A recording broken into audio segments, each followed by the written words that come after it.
ચાલો વિદ્યાર્થી મિત્રો, આજે આપણે સ્વાધ્યાય 1.2 દાખલા નંબર 1 વિશે અભ્યાસ કરીએ.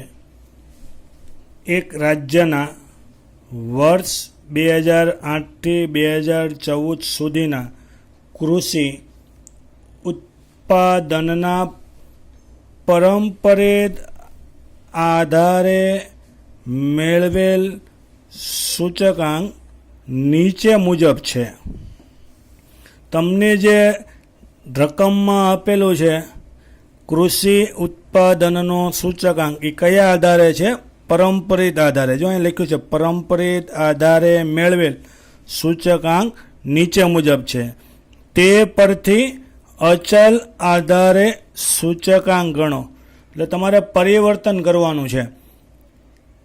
1.1માં તમે 3 વસ્તુ ભણ્યા હતા, ખાલી સૂચકાંક, અચલ આધારે સૂચકાંક અને પરંપરિત આધારે સૂચકાંક.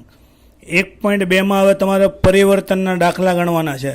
અહીંયા તમને કીધું છે પરંપરિત આધારે મેળવેલ સૂચકાંક નીચે મુજબ છે, તે પરથી અચલ આધારે. એટલે પરંપરિત વાળાને તમારે શેમાં ફેરવવાનો છે? અચલ આધારમાં ફેરવવાનો છે. એટલે રકમમાં તમને જે આપેલો છે સૂચકાંક એ કયા આધારે હોય? પરંપરિત આધારે હોય. તમે રકમમાં કાઉન્સમાં તમને જો કીધું છે આધાર વર્ષ 2007 લો. અહીંયા આપણે આધાર વર્ષની કોઈ જરૂર જ નથી. આધાર વર્ષ 2007 લો એવું કીધું છે.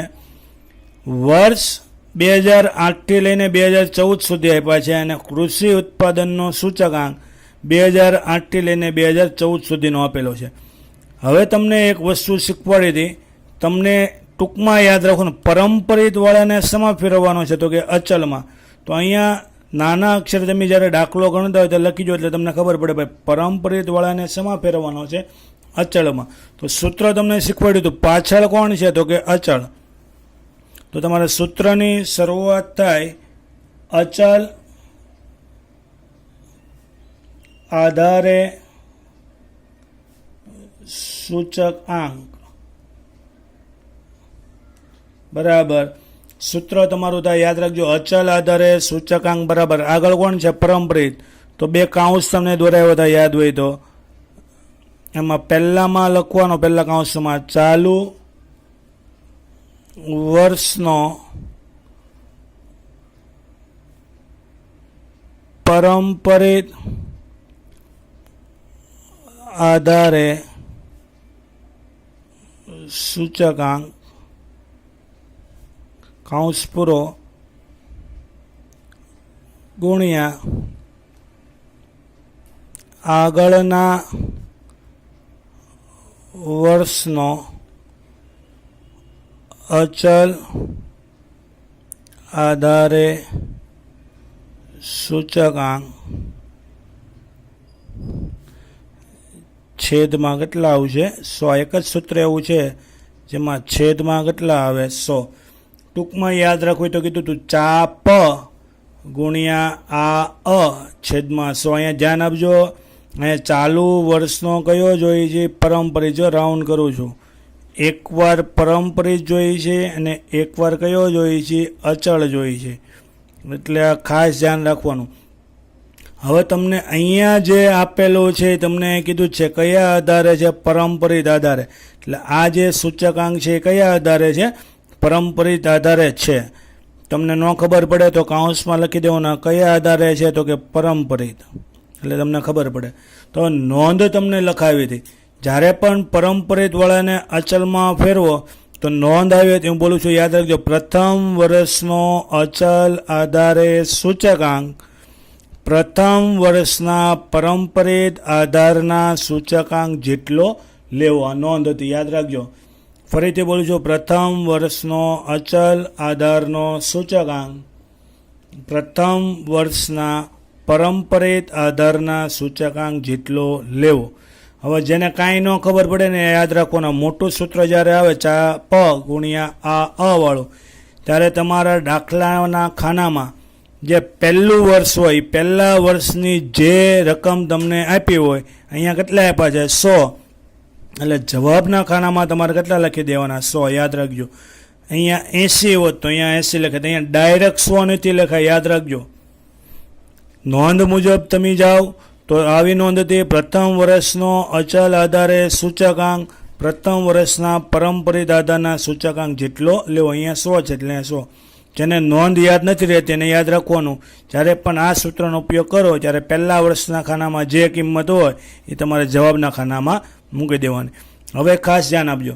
હવે સૂત્ર મુજબ જોઈએ, ચાલુ વર્ષનો પરંપરિત આધારે, ચાલુ વર્ષ કયું કહેવાય તો કે 2009. તો ચાલુ વર્ષનો પરંપરિત કેટલો હતો કે 110 ગુણ્યા આગળના વર્ષનો કયો જોઈશે અચળ. આગળનું વર્ષ એટલે 2008 થાય. હવે આગળનું વર્ષ અહીંયા જોઈશું ને તો કયો મળશે? પરંપરિત મળશે. આપણે જોઈશે આગળના વર્ષનો કયો જોઈશે? અચળ જોઈશે. તમે જવાબ જે મેળવો છો ને કયા આધારે મેળવો છો? અચળ. એટલે હવે ખાસ યાદ રાખજો, આગળના વર્ષનું જોવાનું, પણ ક્યાં જોવાનું? જવાબના ખાનામાં. જવાબમાં કેટલા છે? 100. તો અહીંયા આવશે 100/100. એટલે તમારો જવાબ આવશે 110. ફરીથી તમારું ચાલુ વર્ષ તો કે 2010. ચાલુ વર્ષનો પરંપરિત તો કે ચાલુ વર્ષનો પરંપરિત 95 ગુણ્યા આગળના વર્ષનું. આગળનું વર્ષ કયું તો કે 2009. અહીંયા જોવાય તો કે નહીં, અહીંયા જોઈશો તો કોણ મળશે? પરંપરિત. જવાબના ખાનામાં જોઈશો તો કોણ મળશે? અચળ. આપણે અચળ જોઈએ છે એટલે લખાય 110 છેદમાં કેટલા લખવાના? 100. એટલે તમારો જવાબ આવશે 104.5. આ જ રીતે આપણે આગળ જોઈએ તો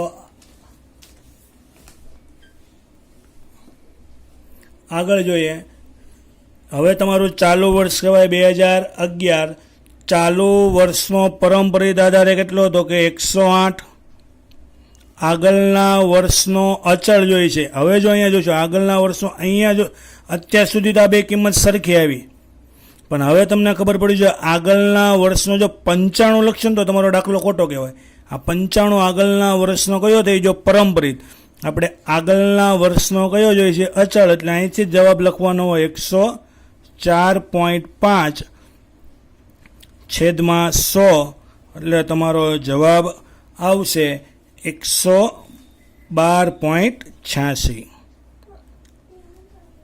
બોલો હવે ચાલુ વર્ષનો પરંપરિત 120, આગળના વર્ષનો અચલ 112.86 છેદમાં 100. એટલે તમારો જવાબ આવશે 135.43. ચાલો ચાલુ વર્ષનો પરંપરિત 106. આગળના વર્ષનું, ચાલો આગળનું વર્ષ કયું કહેવાય તો કે 2012. 2012ના જવાબના ખાનામાં 135.43 છેદમાં 100. એટલે તમારો જવાબ આવશે 143.56. અને છેલ્લે ચાલુ વર્ષનો પરંપરિત 110. આગળના વર્ષનો અચલ આધારે તો કે 143.56 છેદમાં 100 બરાબર તમારો જવાબ આવશે 157.92. અહીંયા તમારે કોઈ આનો સરવાળો કરવાનો નથી. અહીંયા દાખલો તમારો પૂર્ણ થાય છે. અસ્તુ.